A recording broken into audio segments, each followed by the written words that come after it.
Conversations around the menstrual cycle, whether someone has a period, someone is going through the menopause, has symptoms around the menopause, is perimenopausal, postmenopausal, talking about blood health, hormonal health, talking about someone's relationship with nutrition, with recovery. Probably some of the most uncomfortable conversations that I may have had recently with other coaches where they literally just had no idea how to ask these types of questions. And rightfully so, if you've never had to, or you never really thought that you need to, then maybe you haven't practiced it. But it's one of the most critical things that is coming out of all the research at the moment, is that, you know, again, coming away from a lot of the focus at this European Endurance Conference recently, it was all about the female athlete. Why? Because all the research has always been about men.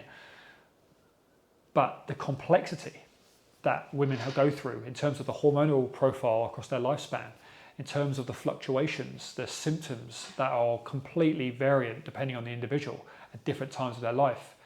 If you're a coach, if you're a woman, if you're a partner, a husband, a brother, whatever you are to a woman, understanding how important it is to understand what those women are going through and having to deal with alongside all the other responsibilities they have in their life and all the other expectations they have within their training.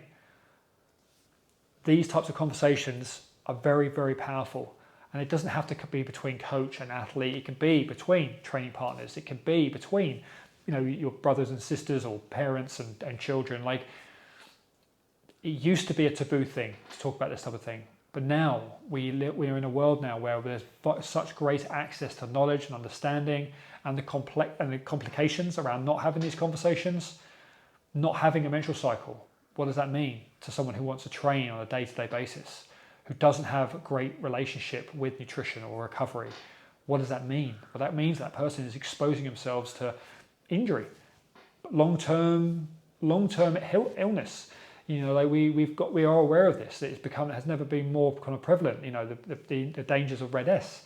You know, going through the menopause unknowingly, potentially, becoming osteopenic, osteoporotic.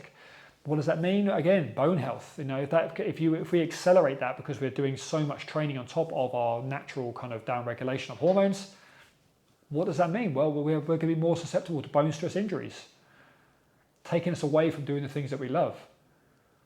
It's so important for us to have these more open conversations around this. Us at SFE, we try to have these on a group basis, on an individual one-to-one basis. We understand, again, not with just the women, but with the men as well within our group. Where's your blood health? You know, how optimal do we need to be getting with your body composition? Where's your weight being? What's your weight doing? You know, what's your nutrition look like?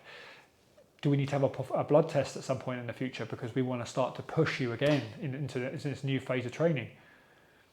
This is the future of endurance coaching and endurance training, where people are understanding this and having these types of conversations on a day-to-day basis, because it affects everyone differently. And again, I do not want to just stress about just women here. It is also about men. You know, we work with men who are very low energy availability. You know, we've looked at their blood health and it's unbelievably low in terms of testosterone. Again, building blocks of health, but also performance. Building lean muscle tissue, being more explosive, being able to produce more, you know, going greater distances.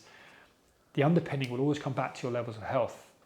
This is why these types of conversations have to be right at the forefront of every interaction, every conversation, every new phase of training. Where are we at? What are we working with? What do we need to adjust? Are we good? Great, let's go.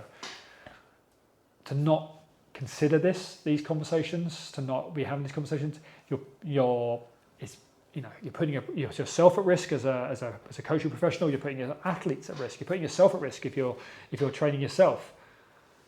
But again, it's just, we want to be able to keep doing the things we love, and by not understanding the nature of these types of questions and the answers behind them, and then putting the concerted efforts into improving these in situations, you're only going to be leaving yourself at risk. So practice these conversations.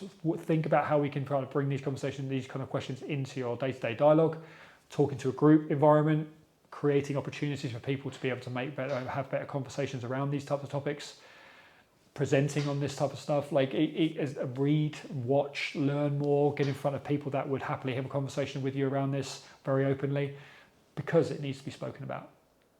All right, let me know your thoughts.